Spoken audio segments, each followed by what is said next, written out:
नमस्कार। बीए भाग सेकंड में हम मत्स्य संसाधन का अध्ययन कर रहे हैं। आज हम मत्स्य संसाधन में मत्स्य व्यवसाय की मुख्य समस्याओं की जानकारी प्राप्त करेंगे। इसमें सबसे पहले है परिवहन संबंधी समस्या।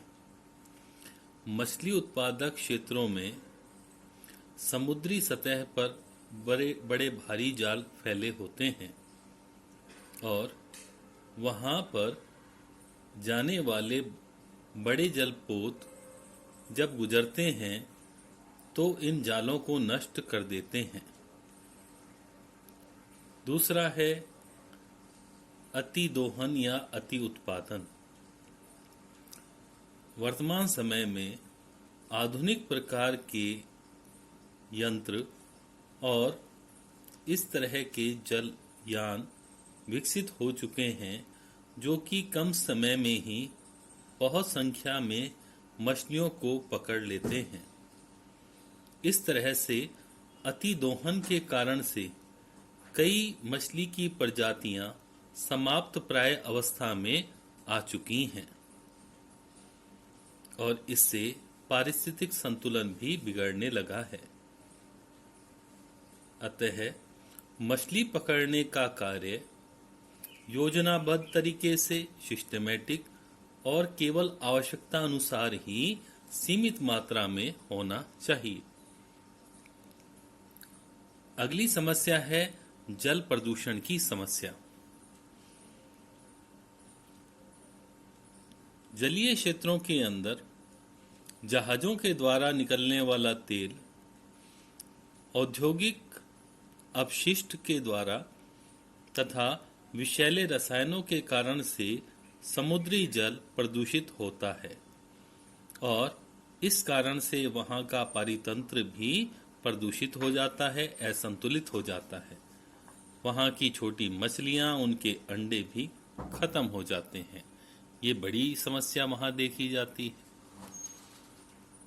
अगली समस्या जलवायु से संबंधित है। कोहरा और समुद्री तूफान की समस्या।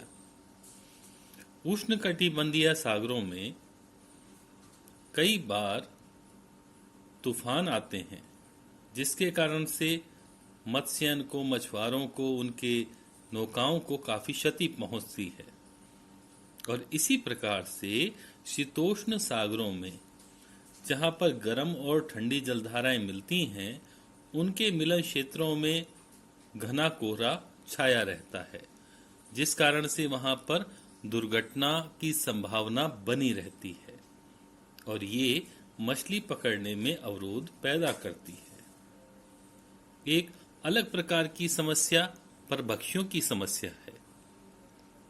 उष्णकटिबंधीय सागरों में पाए जाने वाले परभक्षी मछलियों को खा जाते हैं। अमेरिका की ग्रेट झीलों में लैम्प्रे नामक परभक्षी ने मछलियों को काफी हानि पहुंचाई है। इस तरह से ये मत्स्य व्यवसाय से संबंधित मुख्य समस्याएं हैं। वर्तमान समय में मछलियों को संरक्षण प्रदान करना ये विश्व की प्रमुख आवश्यकता होनी चाहिए। मत्स्य व्यवसाय क्षेत्रों में बड़े जलपोतों के आवागमन पर प्रतिबंध होना चाहिए अथवा उनके लिए सीमित क्षेत्र होना चाहिए।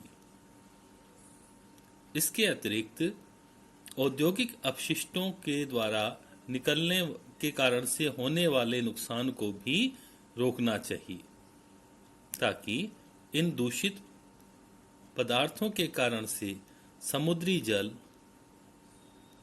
प्रदूषित ना हो और वहां पर समुद्रों में रहने वाली प्रजातियों को सुरक्षा मिल सके। इस प्रकार से मछलियों का संरक्षण करना भी बहुत महत्वपूर्ण और आवश्यक है। धन्यवाद।